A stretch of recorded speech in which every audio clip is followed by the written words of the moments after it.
Fala concurseira, vamos para mais uma aula de matemática. A gente vai entrar em análise combinatória e na análise combinatória a gente trabalha problemas de contagem. Entenda que ao trabalhar o problema de contagem, a gente foge da contagem, tá? A gente não vai contabilizar umas possibilidades.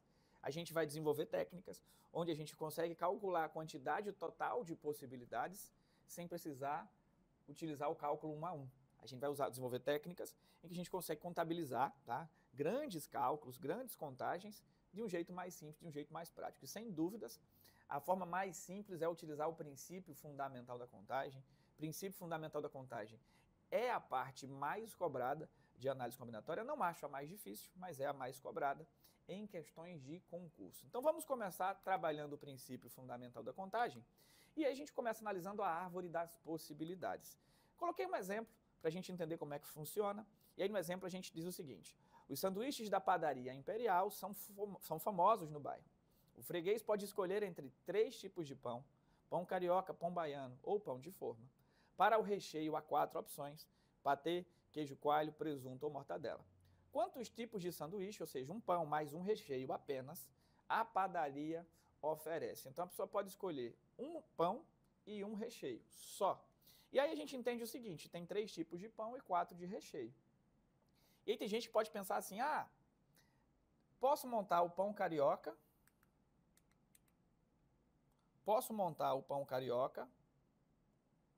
com o patê, um tipo. Pode ser o mesmo pão carioca com o queijo coalho, 2 tipos. Pão carioca com presunto, 3 tipos. Pão carioca com mortadela, 4.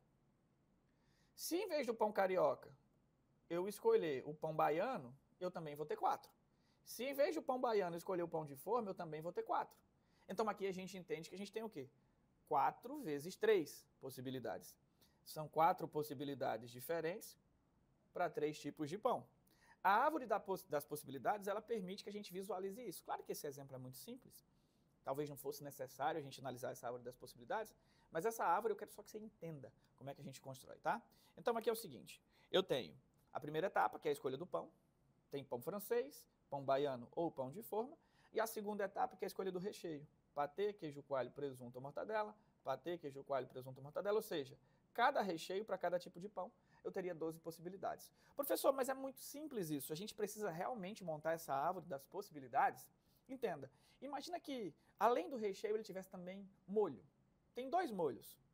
Molho de mel com mostarda e molho de um ketchup caseiro. E aí, quantas formas eu poderia montar escolhendo um pão, um recheio e um molho? Aí você entendeu o seguinte, que o patê, você teria 2 tipos de molho para ele: mel com mostarda e o ketchup caseiro. Queijo coalho, 2 tipos para ele: mostarda e ketchup. Tá? Então a gente teria mais 2 possibilidades para cada montagem. E aí, como é que eu vou fazer esse tipo de questão, professor? A gente vai usar o princípio fundamental da contagem. Como que é esse princípio fundamental da contagem? Aqui é o seguinte: aqui a gente vai trabalhar assim, ó. Na primeira etapa, eu tenho que escolher o pão. 3 tipos. Tá? 3 tipos de pão. Não quer dizer que eu vou escolher os 3, mas eu coloco a quantidade de possibilidades. Tá? Na segunda etapa, eu vou escolher o meu recheio. E o recheio eu tenho 4 tipos. 3 vezes 4, 12. Eu teria 12 possibilidades. Está aqui as 12 já na árvore das possibilidades. Se eu tivesse o molho, 2 possibilidades, eu ia multiplicar por 2 também. 3 vezes 4, 12, vezes 2, 24. Eu teria 24 possibilidades. E aí vai. E aí a gente começa a brincar com esse tipo de questão. Então, o princípio fundamental da contagem ele é baseado nessa análise. A gente calcula o total de possibilidades a partir de operações simples. Ou é multiplicação ou é adição. O normal, o mais comum, é trabalhar com a multiplicação, é nesse tipo de questão, tá? A adição seria se eu fosse contar de 1 em 1. 1 mais 1, 2, mais 1, 3, mais 1, 4, até chegar no 12, para dar essa conta, para contabilizar isso daí. Então, o princípio fundamental da contagem, ele seria basicamente o quê? Você vai fazer algumas escolhas, você tem uma quantidade diferente de escolhas em cada situação, e aí você multiplica a quantidade de possibilidades individuais em cada situação, tá? Multiplicou as quantidades individuais, você teria o total de maneiras de fazer aquele filtro, aquela escolha. Olha o exemplo aqui, ó. Em um campeonato de vôlei de praia, participam 10 duplas, todas com a mesma probabilidade de vencer. De quantas maneiras diferentes se pode ter a classificação para os 3 primeiros lugares? Então vamos aqui, preste atenção. Primeiro lugar.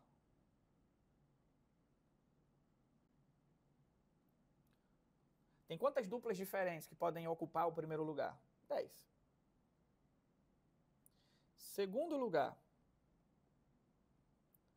Quantas duplas diferentes podem ocupar o segundo lugar? 10 também, né, professor? Não. Entenda. 10 duplas disputam o primeiro lugar. Uma vai ficar em primeiro, certo? Então, 9 vão disputar o segundo, tá? E o terceiro lugar, pela mesma linha de raciocínio, quantas duplas podem disputar o terceiro lugar? 8. E aí, o que é que eu faço, professor, com esses valores? A gente faz isso aqui sempre, ó. A gente multiplica essas quantidades. Então, vai ficar 10 vezes 9, 90. 90 vezes 8, 720. Eu tenho 720 formas diferentes de montar esse pódio com os 3 primeiros lugares. Perceba que a gente fez um cálculo simples para dar uma quantidade que seria muito alta, 720. Na situação anterior, 12, a gente foi contando de 1 em 1 e deu certo, porque eram só 12. Mas aqui 720 seria impossível a gente fazer isso num tempo que nos dão para resolver uma questão de prova de concurso. Então você tem que ter essa técnica desenvolvida para conseguir fazer num tempo hábil, tá? Porque não é que você não conseguiria fazer essa questão se fosse contando de 1 em 1, conseguiria, mas não no tempo que eles te dão, tá? E se conseguisse fazer essa, talvez você fosse perder tempo de mais 10, 15 questões lá na frente, aí você acabaria comprometendo a sua prova, né?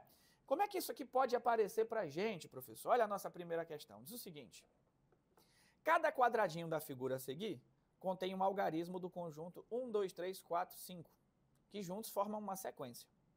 A sequência indica a senha que abre um cofre. Então, por exemplo, pode ser 1, 2, 3? Pode, é uma sequência, tá? Pode ser 4, 4, 2? Por enquanto, pode. Não sei se ele vai colocar regra, né? Não sei se vai colocar regra, mas poderia também. Professor, pode ser 6, 2, 1? Não. Por quê? Porque o 6 não está disponível para a gente aqui, tá? Só posso utilizar entre esses números. Professor, mas o 4, 4, 2 que você tinha mostrado antes? Pode. Porque ele repetiu o 4, só tem um 4 no conjunto. Bom, se ele não falar que não pode repetir, a gente pode, tá? Se ele não falar que não pode repetir, é porque pode, tá? Então, a regra aqui vai ser basicamente o quê? Você só não pode repetir se ele falar. Se ele falar que os 3 algarismos são distintos, aí você não pode repetir, tá? E aí, geralmente, esse tipo de questão, ele vai colocando algumas regras, tá? Olha a questão aqui, ela fala o seguinte: o primeiro quadradinho, que é o da esquerda, só aceita algarismo ímpar. E os outros 2 só aceitam algarismos pares. Olha isso aqui, distintos ou não, ou seja, pode repetir, tá? Então vamos analisar. O número de senhas diferentes possíveis é... Vamos começar? O primeiro quadradinho só aceita algarismos ímpares. Beleza. Quais são os algarismos ímpares que eu tenho? O 1, o 3 e o 5. Então no primeiro quadradinho eu tenho 3 possibilidades. Entenda, eu não estou colocando o algarismo 3 aqui. Ah, professor, por que você colocou o 3? Não, 3 é a quantidade de possibilidades que eu estou colocando agora. É que antes eu tinha mostrado 4, 4, 2 como sendo o algarismo, né? Mas aqui eu estou colocando a quantidade de possibilidades. É assim que você faz. Lá na do pão, eu tinha 3 pães e 4 recheios. Eu coloquei 3 e 4. Não é que você ia escolher pão 3, não existia nem esse pão lá. 3 e 4, que era a quantidade de possibilidades de escolher o pão, tá? Aqui no segundo quadradinho, nos outros 2, ele fala que só aceitam algarismos pares e podem ser distintos ou não, ou seja, você pode repetir se quiser, tá? Quais são os algarismos pares? Eu só tenho par, eu só tenho o 2 e o 4. Então aqui eu teria 2 possibilidades. E aqui também 2 possibilidades. Professor, por que 2? Porque pode repetir, a questão fala que pode repetir se quiser. E o que é que eu faço com esses números? Multiplica. 3 vezes 2, 6. 6 vezes 2, 12. Resposta alternativa D de dado na nossa questão 1. Questão simples, né? Questão simples. Tem questão mais complexa que isso? Tem. Essa é simples, que é para a gente começar, né? Para a gente entender como é que se trabalha. Vamos à nossa questão 2, que diz o seguinte: 3 meninos e 2 meninas vão posar para uma fotografia e o fotógrafo sugere que eles fiquem em fila, em qualquer ordem, mas de modo que fique um menino em cada extremidade da fila. O número de maneiras diferentes que eles, as 5 crianças, podem posar para a fotografia aqui já começou uma restriçãozinha, já está um negócio um pouquinho mais complexo. Mas de antemão são 5 crianças, eu vou colocar 5 tracinhos um do lado do outro, que seria para identificar como se fossem as posições, ó. Então vou colocar aqui 5 tracinhos, tá aqui os meus 5 tracinhos. Aqui seria uma ponta, ponta esquerda, aqui seria a outra ponta, ponta direita. Ele pediu, o fotógrafo pediu, para ficar um menino em cada extremidade, né? Se ele não tivesse pedido isso, o que é que eu teria? Aqui pode ficar qualquer um dos 5, aqui teriam 4 opções, né? Vai diminuindo, já ocupou. Aqui 3 pessoas, aqui 2 pessoas, aqui 1. Aqui iam disputar a vaga, né? Multiplicaria tudo e ia dar 120, mas claro, ele deu exigências aí, né? O que ele pediu? Ele pediu para ficar um menino em cada extremidade. Então vamos colocar assim, ó. Aqui tem que ser um homem e aqui tem que ser outro homem, tá? E aqui no meio vai ficar um homem e as 2 meninas, aí misturado. Pode ser um homem aqui, mulher e mulher aqui. Enfim, no meio não tem muita exigência não. A exigência é que fiquem 2 homens nas 2 pontas, né? Então vamos analisar. Vamos começar pelo menino da esquerda. Quantos homens tem aí para tirar essa fotografia? 3. Então tem 3 opções, ele vai escolher uma das 3 e colocou lá na ponta. Vamos colocar outra ponta agora, tá? Quantos homens eu tenho aí? 2. Professor, não eram 3? Eu já coloquei o da ponta esquerda, né? Vão sobrar 2. Aí eu teria 2 opções aqui, certo? Professor, aí no meio, como é que eu faço? Eu coloco um homem, 2 mulheres? Não, no meio você junta tudo, porque pode ser de qualquer jeito, não tem restrição no meio mais. E aí a gente entende o seguinte, eram 5 pessoas, 3 meninos, 2 meninas. Ele já utilizou 2 dos 3 meninos. Sobraram quantas pessoas? 3. Nessa posição, qualquer um dos 3 pode ficar. Aí um ficou aí, nessa posição 2 possibilidades, nessa posição uma possibilidade. Multiplica tudo. 3 vezes 3 dá 9, 9 vezes 2, 18, 18 vezes 1, 18, 18 vezes 2, 36 é a resposta. Professor, mas eu não pensaria em fazer assim. Eu pensaria diferente. Eu pensaria em fazer os tracinhos. Como eu gosto mais do lado direito, eu começaria colocando o homem do lado direito, eu teria 3 opções, e depois colocaria o homem do lado esquerdo, eu teria 2 opções. E aí no meio, eu sei que sobram 3 pessoas, aí eu vou misturar essas 3, eu começaria colocando 3 opções aqui, 2 aqui e 1 aqui. Faria diferente do que você fez antes. E aí eu ia errar, porque eu tenho que adivinhar que tem que começar pela esquerda? Não, você não ia errar. Aqui você entende que a multiplicação vai dar exatamente a mesma. Ó. 2 vezes 2, 4. 4 vezes 3, 12. 12 vezes 1, 12. 12 vezes 3, 36. Mesma resposta. Se você começar numa ordem diferente da que eu comecei, você não vai errar. O que precisa é o que você faz tem que ter sentido. Você tem que colocar a quantidade de possibilidades em cada momento. E o que eu peço para você é, se você quer deixar a questão mais fácil, comece sempre por onde há a restrição. Onde é que tinha a restrição aqui? Nas pontas. Professor, eu queria começar do meio. Aí vai ficar muito difícil. Se começar do meio, fica muito difícil. Porque se eu começar aqui do meio, aí eu... tenho 5 pessoas. E aí na ponta você vai colocar, depois você não sabe como é que você faz. Então, o que eu peço, a única coisa que eu peço é, nesse tipo de questão, comece pela restrição, tá? Ou pelas restrições. Coloca uma, depois a outra. Você viu aqui que se eu começar pela restrição da esquerda, ou se eu começar pela restrição da direita, o resultado dá o mesmo, não tem diferença. Então, não tem problema, só comece pela restrição, tá? Vamos à nossa próxima questão, que diz o seguinte. Utilizando apenas os elementos do conjunto 0, 1, 2, 3, 4, 5, a quantidade de números ímpares de 3 algarismos distintos, aí sim ele pediu para ser 3 algarismos diferentes, que podem ser formados ele quer que você forme números de 3 ímpares, né? De 3 algarismos. 3 algarismos, vou começar, então vou colocar 3 tracinhos. 1, 2, 3. Professor, como assim de 3 algarismos? 3 algarismos seria, vou dar um exemplo aqui, ó. Pode ser o 412, é um número de 3 algarismos, tá? Poderia ser o 103, tem 3 algarismos. Poderia ser 515, tem 3 algarismos. Poderia ser 0,25. Professor, 0,25 tem 3 algarismos? É porque ele me deu o 0, certo? Aí eu quero que você pense comigo. 0,25 tem 3 algarismos? Tem, professor. Tem o 0, o 2 e o 5. Mas entenda uma coisa. Começou com 0, não contabiliza. Ele seria um número de 2 algarismos. Então tem que ficar atento. O primeiro dígito, ele não pode ser 0. Tá? Não pode ser o 0. Professor, tem alguma situação em que eu posso começar com 0? Ou sempre que me aparecem esses números, eu elimino o 0 do primeiro? Tem situações que você pode começar com 0. Se a questão falasse, por exemplo, que seria uma senha de 3 dígitos, ele disponibilizasse o 0 para você, você poderia começar com o 0. Porque o 0 na senha, ele pode começar. Mas o zero na formação de um número, você começou com zero, o zero não contabiliza, né? 0,25 é o 25, tá? É um número de 2 algarismos e não de 3. Então, não pode ser zero quando é formação de número. Quando é formação de senha, você pode começar com zero, não tem problema. Pode ser que você tenha uma senha que comece com zero, tá? Professor, mas ele falou que os 3 algarismos têm que ser distintos. Então, esse 515 pode? Não, não poderia. Professor, mas ele falou que o número tem que ser ímpar. Poderia ser esse 412? Não, não poderia. Então, dos 4 que eu escrevi, o único que daria certo seria o 103.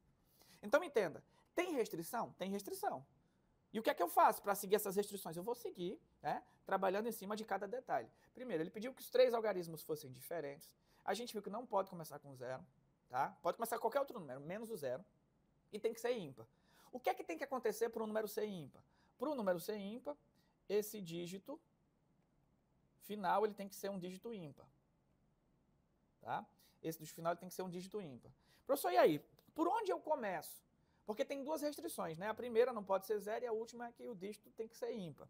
E o do meio, o que sobrar? O que sobrar vai para o meio. Qualquer dígito que sobrar, pode o zero no meio, pode par, pode ímpar, qualquer número no meio, tá?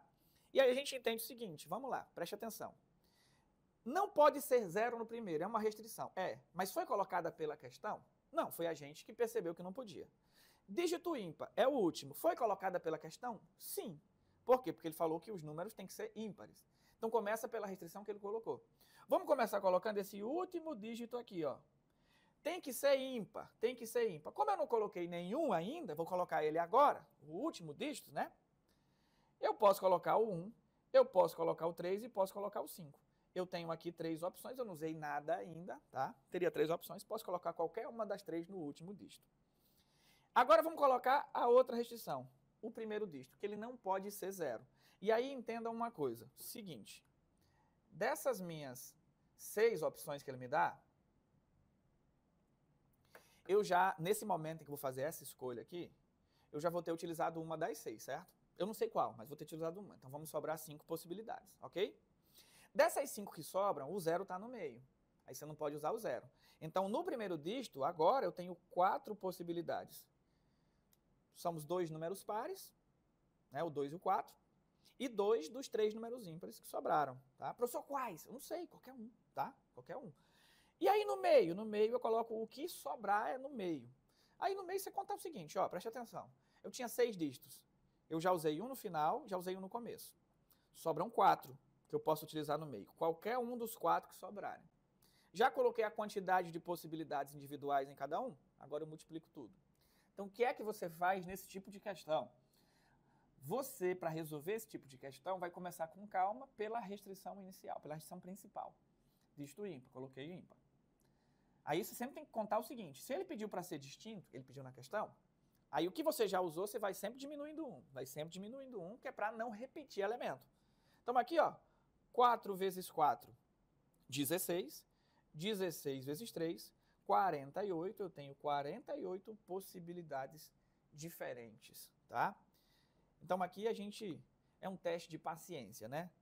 Princípio fundamental da contagem, quanto mais você pratica, melhor. Então pratique muito isso daqui, tá? Não deixe de praticar muito o princípio fundamental da contagem. Vamos à nossa questão 4, que diz o seguinte. Regina vai sortear uma menina e um menino entre os estudantes de uma de suas turmas para serem os representantes da turma. Nessa turma há 10 meninas e 12 meninos. O número de duplas diferentes possíveis para representantes da turma é... Então ela vai escolher o quê? Uma menina... Essa é bem fácil. Essa devia ser a primeira. Ela vai selecionar uma menina e um menino. Quantas duplas ela pode formar? Vamos lá. Quantas meninas tem no grupo como opção? 10. Quantos meninos tem no grupo? 12. Ela vai escolher uma menina e um menino. Parece a questão lá do pão e do molho, né? E do recheio. Quantidade de pães, quantidade de recheios, multiplica. Vai escolher uma menina e um menino? Quantidade de meninas, quantidade de meninos, multiplica. 10 vezes 12, 120. Muito fácil, muito simples essa questão. Questão que, inclusive, foi a prova de professor de matemática, tá? Muito simples, quando a gente trabalha princípio fundamental da contagem, a gente já tem a técnica desenvolvida, né? Então, trabalhar com o princípio fundamental da contagem é analisar a quantidade de possibilidades individuais e, no final, você faz a multiplicação desses valores. Eu espero que tenha ficado claro, mas é claro, isso não é suficiente para que você garanta que você vai acertar tudo. É preciso que você pratique, que você resolva muitas questões de princípio fundamental da contagem. Quanto mais você resolve, mais você percebe que as questões elas vão ficando mais semelhantes. Mas resolvi 4. As 4 são absolutamente diferentes. Mas você resolve uma quantidade bacana, você começa a perceber que tem uma semelhança entre essas questões e é nesse momento que você realmente está aprendendo esse princípio fundamental da contagem. Então, eu espero que tenha ficado claro, que você tenha entendido, mas para que você possa reforçar, eu preciso que você resolva muitas questões de princípio fundamental da contagem. Um abraço grande, até a próxima aula, valeu, tchau, tchau.